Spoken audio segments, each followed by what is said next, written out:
Hello and welcome to WrestleTalk's Remember When. I am Luke Owen, and in this episode, one of the biggest botches in WCW's illustrious history of massive botches. One of the easiest angles to book in wrestling, which ended up with a sloppy, screwed up finish and an even more convoluted follow-up. Remember when WCW botched Sting's title win at Starrcade 1997?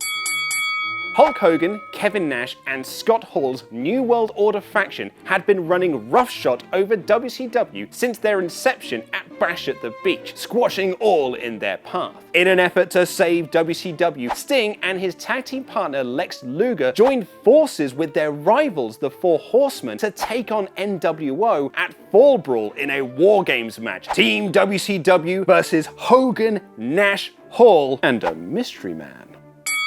The NWO played mind games with Team WCW, claiming it was Sting who was their mystery fourth man. They even had a wrestler named Jeff Farmer dress up as Sting to attack members of Team WCW, leading to the group to cast the icon out. The NWO's master plan? Unveiling fake Sting as their mystery fourth man at the Fall Brawl War Games match. All seemed lost for Team WCW until the real Sting came out on their side, destroying all members of the NWO, including the fake version of himself, turning to Luger and shouting, "Is that good enough for you right there? Is that proof enough?" Sting then walked out on his teammates and they eventually lost the bout. By the way, this was a masterstroke of storytelling, and what came next was even better. The following night on Nitro, Sting declared that all of his friends and the people who doubted him could stick it, and he was now a free agent. He returned the following month, now dressed in a long black trench coat with black and white face paint, and took out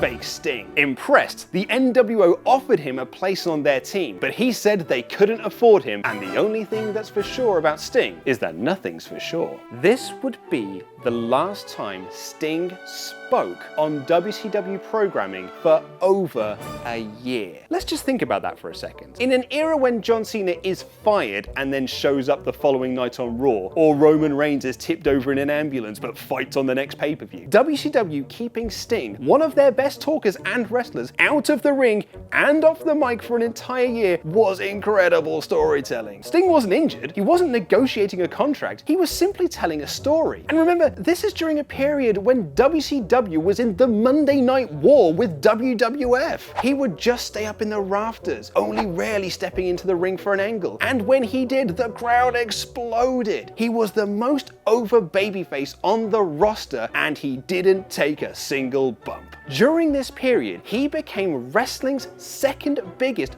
merchandise seller behind Stone Cold Steve Austin, and all he did was be an emo in a roof. Eventually, Sting got what he wanted, a one-on-one match with Hollywood Hulk Hogan at the biggest show of the year, Starrcade 1997. It was the culmination of a 16-month storyline, which would see the final savior of WCW defeat Hogan, crush the NWO, and hold aloft the WCW World Heavyweight Championship. The match lasted 8 minutes, with Hogan on offense the entire time, and he pinned Sting with the leg drop of doom to retain the title. Confused? Right, well here's what happened. The month prior, the infamous Montreal Screwjob saw Bret Hart leave the WWF under very controversial circumstances, and he walked straight into WCW. Problem was, while he could appear on TV, Hart couldn't wrestle because of contractual issues. WCW's big idea was to replicate the Screwjob, even trying to sign WWF referee Earl Hebner, who would then turn heel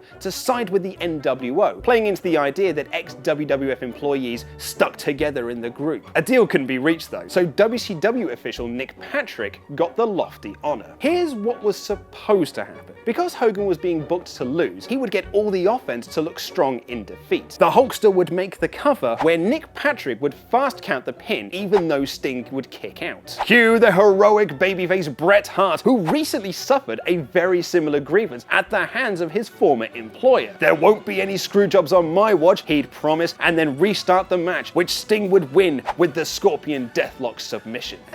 The problem was, Patrick didn't do a fast count, he just did a regular count. As Dave Meltzer wrote in the January 5th, 1998 edition of the Wrestling Observer, you can mistime a ref bump, you can blow a move, but how'd you blow a fast count? Because he didn't do the fast count, it just looked like Sting lost clean in the middle of the ring. And then the bully Bret Hart screwed Hogan out of the title. He never rightly lost. In a further screw up to the finish, Hogan didn't even tap out to the Scorpion Deathlock, claiming he said, "I give up," rather than actually physically tapping out. The next night on Nitro, the commentators had to act like there was a fast count even though there wasn't one, and they couldn't show replays because it was a regular speed count. Oh, but wait, it gets worse. On that Nitro, they hyped up a main event of Sting versus Hogan for the title. Around 7 minutes into the match, at 10:04 exactly, Nitro went off the air just as the referee took a bump. The idea was to create controversy and have people tune into Thunder on Thursday to see the finish. Buckle up, folks, it's about to get even worse. Right, so here's the finish. With the referee down, Nick Patrick runs out. Hogan hits the leg drop and Patrick actually fast counts this time, but Sting kicks out when the three hit. Sting gets up and he clotheslines Patrick. Sting locks in the Scorpion Deathlock. The original referee gets up and calls for the bell, even though Hogan didn't tap again. WCW Commissioner J.J. Dillon comes out and grabs the belt to give it to Sting. But Bischoff also grabs it and they have a tug of war. Bischoff knocks down Dillon. Sting gives Bischoff the Scorpion Death Drop. The NWO run out, but are cut off by Team WCW of Hart, Luger, DDP, Big Boss Man, Big Show, the Steiners, Jim Duggan, and others. The title was then declared vacant, and Sting and Hogan were face off again at Sold Out or Super Brawl to build up to Hogan versus Bret Hart. There have been several reasons given for Patrick not doing the fast count. Patrick himself at one point said he thought he actually did do the fast count, but the most popular theory is that Hogan paid Patrick off so he would get the clean win over Sting while still dropping the title. Wrestling is a weird world. In a 2010 interview, Nick Patrick said, "I believe what happened was I got conflicting stories about what they wanted me to do. I had one faction telling me they wanted one thing from me, I had another faction telling me they wanted another thing from me. So I kind of split it down the middle." His excuse was that in WCW you never knew who was going to be the boss at any given time, so he took the safe bet and sided with Hogan. Remarkably, Bischoff on the other hand blamed Sting, saying he showed up to events out of shape. At the end of our first meeting, talking about where things were going, when it was over, Hulk and I both looked at each other and go,